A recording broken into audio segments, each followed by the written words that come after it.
984 boulevard Curie-Lebel à Chemédé. Ça fait 5 ans que j'essaie d'obtenir de Hydro-Québec leur collaboration dans un problème de poteaux électriques installés sur la ligne de terrain. Et puis Hydro-Québec me dit, écoutez, le poteau sert à vous desservir. Alors, on voit ici que l'entrée électrique et le mât qui est là présentement, ça c'est un mât qui a été installé à l'origine de la construction du 984 Curie-Lebel et qui date d'au moins 50 ans. Alors, cette construction-là est raccordée au poteau principal qui est à l'extrémité du terrain et ça n'a aucune alimentation.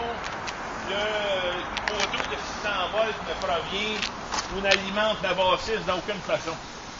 Sur le poteau qu'on voit présentement, qu'on voit la ligne de terrain qui est installée légalement par Hydro-Québec, et on voit que ce poteau-là alimente, part du poteau du coin et vient faire une bande d'alimentation dans laquelle on voit que 2 des 3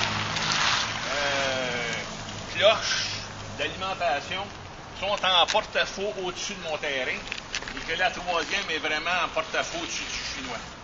Alors, vous voyez que cette alimentation-là part du coin, s'en vient à ce poteau-là, et contrairement à ce que Hydro-Québec me dit qu'aucune alimentation peut partir de ce poteau-là puis alimenter directement un immeuble, ici on voit bien que la file électrique qui est là, directement des banques, s'en vont s'alimenter carrément sur l'immeuble chinois qui est là.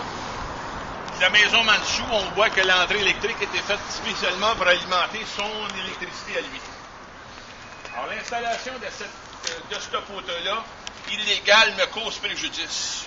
Moi, ici, je vais faire un garage dans lequel on va vous montrer un peu plus loin tantôt les structures d'acier qui sont là depuis 5 ans. J'ai essayé d'obtenir des entrepreneurs électriciens. On a eu toutes sortes de propositions, dont poser un poteau à la ligne de terrain arrière, qui se trouve être en arrière d'où ce que c'est qu'on filme. Alors, on voit un poteau en métal qui est à la limite du terrain du arrière, c'est-à-dire à la limite de la fondation de la bâtisse.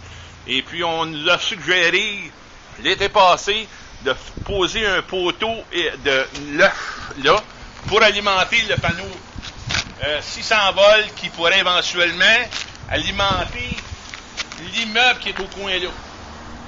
L'immeuble qui est au coin là a besoin de refaire une entrée électrique. On voit présentement le mât électrique qui est là. On voit qu'il y a des fils qui sont débranchés, qui ont été débranchés en 2009 par Hydro-Québec pour empêcher d'avoir une alimentation 600 volts dans la bâtisse, dans ce cubicule-là. Ce cubicule-là appartient à la bâtisse 984 et le terrain arrière qu'on voit appartient à la bâtisse blanche qui est ici. Alors, dans le moment présent, on a pu faire corriger le certificat de localisation qui avait une erreur dessus. L'entrée électrique qui est là, elle dessert la bâtisse qui est en avant, qui se trouve être 3 petits commerces, 976, 978 et 980 Curie-Lebel. On a acheté l'immeuble sans garantie du propriétaire pour s'apercevoir que finalement l'entrée électrique était dans le cubicule qui appartient au 984, c'est-à-dire son voisin. Alors là, dans le moment présent, on voit que le 600 volts qui provient de la ligne est débranché, que présentement, il y a seulement une entrée 400 volts, 400 ampères, 240 qui alimente le petit centre d'achat qui comprend les 3 commerces. Alors, les deux problèmes qu'on a. On doit refaire une nouvelle entrée électrique pour ce bâtiment-là, dans un cubicule arrière qu'on a un espace de 12 pieds de mur qu'on a prévu à cet effet. Et il n'y a pas de terrain entre l'alimentation qu'on a besoin et le poteau d'Hydro-Québec ou l'alimentation d'Hydro-Québec. Le deuxième problème qu'on a, c'est qu'on doit faire un garage pour couvrir la portion arrière du bâtiment ici, dans laquelle on voit un peu plus loin les structures d'acier qu'on va vous montrer tantôt. Et le poteau qui est ici, si on regarde les cloches d'alimentation qui sont dessus, ils sont en porte-à-faux au-dessus de mon terrain. Selon les dernières solutions qui nous ont été proposées par des maîtres électriciens qui ont besoin d'avoir la visite d'Hydro-Québec pour corroborer les informations, On a commencé à avoir les demandes d'information après Hydro-Québec depuis le mois de septembre. Finalement, en fin décembre, on a pu obtenir que c'était une madame Myriam Boucher de Hydro-Québec qui était en charge du projet et c'est elle qui pourrait solutionner notre situation. On a écrit à Mme Boucher et on n'a jamais pu avoir d'informations pertinentes de sa part. On a demandé d'envoyer un inspecteur, un ingénieur qui pourrait corroborer les demandes des maîtres électriciens pour faire l'entrée électrique, pour desservir la bâtisse à côté et pour corriger la situation des cloches en porte-à-faux. Quand Hydro-Québec me dit, Mme Boucher me dit, si on doit s'approcher, on ne peut pas s'approcher du poteau avec une construction aussi proche qu'un homme debout avec un 2x4 au bout de ses bras. Un 2x4 de 3 mètres. Alors, si je prends un 2x4 de 3 mètres, et là, j'ai demandé à Hydro-Québec à quelle hauteur je pouvais me bâtir le plus près possible du poteau, parce que ça devient important que je ne mette pas ma construction à 3 mètres du poteau. Alors, après toutes sortes de demandes à Hydro-Québec en janvier, en février et en mars, toujours impossible d'avoir une idée. Les architectes me demandent à quelle hauteur qu'on doit faire la construction, de la modification de la bâtisse pour installer notre structure d'acier pour faire notre garage.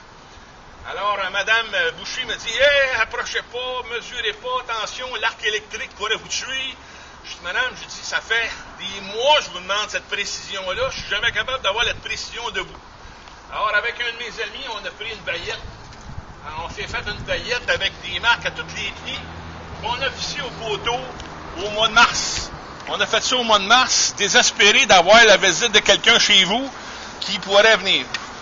Dans votre collaboration la plus sincère, vous m'avez dit, je vais vous donner un numéro de téléphone pour rapidement le soutien terrestre pour avoir une mesure, quelqu'un qui vient du mesurement.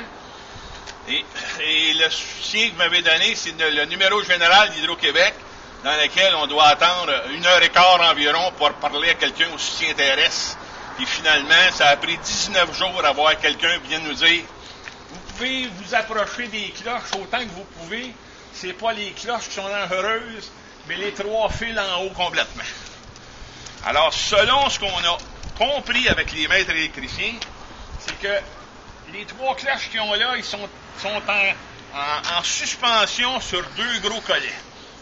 De toute façon évidente, ces 3 collets-là, il faudrait que si l'Hydro-Québec lousserait les 2 collets qu'il y a là avec les équipements, et faire pivoter les ventes du côté chinois de Maison Manchou, dans lequel il dessert justement seulement que la Maison Manchou, on pourrait nous approcher notre construction près de ce poteau.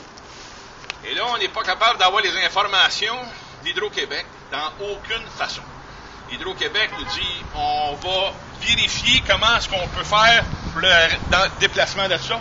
Il faut faire un déplacement de la banque qui va être entièrement à vos frais, ou on va étudier si, dans le fond, vous n'avez pas besoin de payer pour avoir l'information, le déplacement des banques. Dans la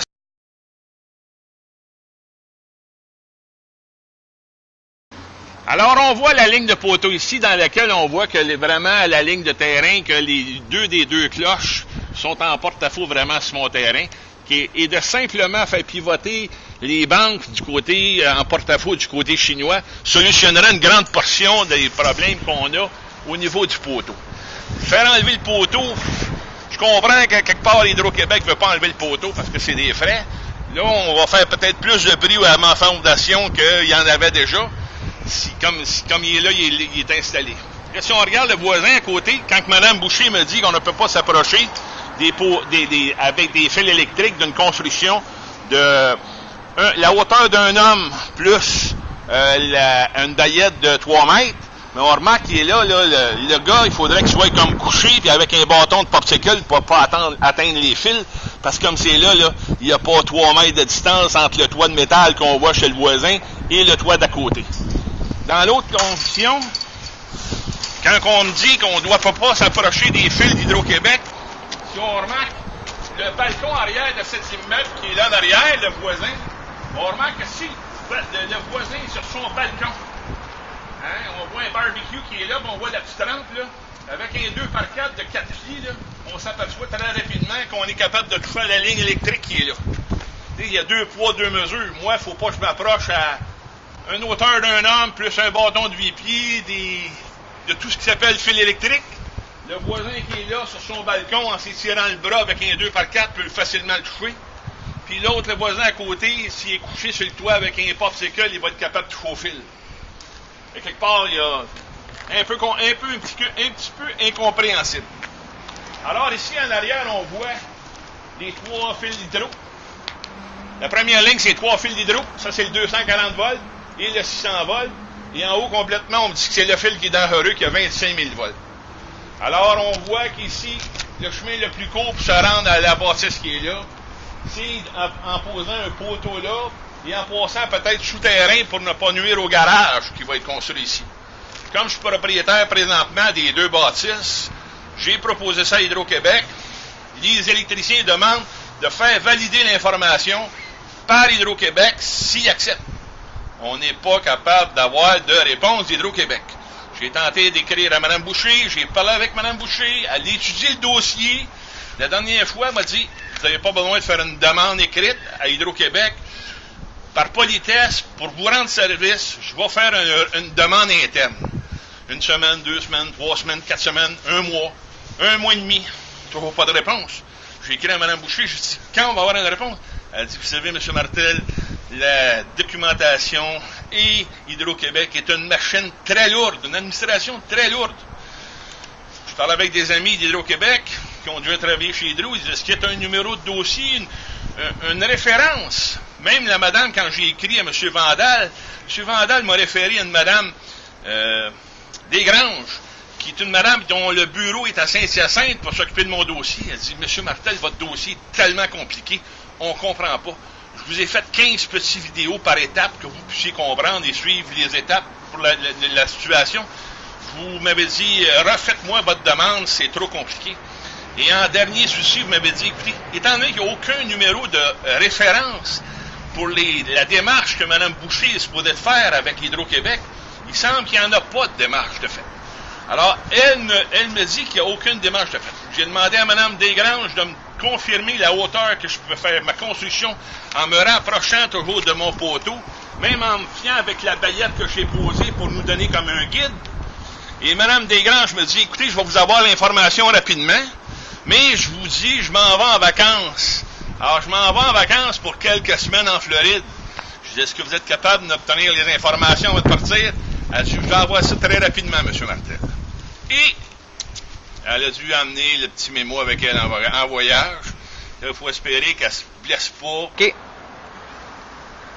Ici, on voit les trosses, 19 trosses d'acier de 50 pieds de long, qui sont supposées d'être posées transversalement pour faire le garage, dans lequel on a une maquette, on a des plans de préparer pour la ville. Et quand on a préparé les plans pour la ville, on avait 2 prérogatives importantes. Une erreur dans le certificat de localisation qui positionnait le cubicule d'une drôle de condition qu'on a dû corriger. La ville de Laval a pris 4 ans pour corriger ce titre. Avec le départ de Vaillancourt, la situation s'est précisée plus rapidement. Alors, présentement, les trosses sont là, ça fait 5 ans. Et on voit ici, la seule chose qui va nuire après ça, c'est nos fameuses cloches qui nuisent pour faire le garage. Le garage, il faut recevoir des camions qui vont avoir 11 pieds, 4 pouces de haut. Les trosses ont 32 pouces d'auteur. Il faut avoir une certaine clairance minimum entre les deux.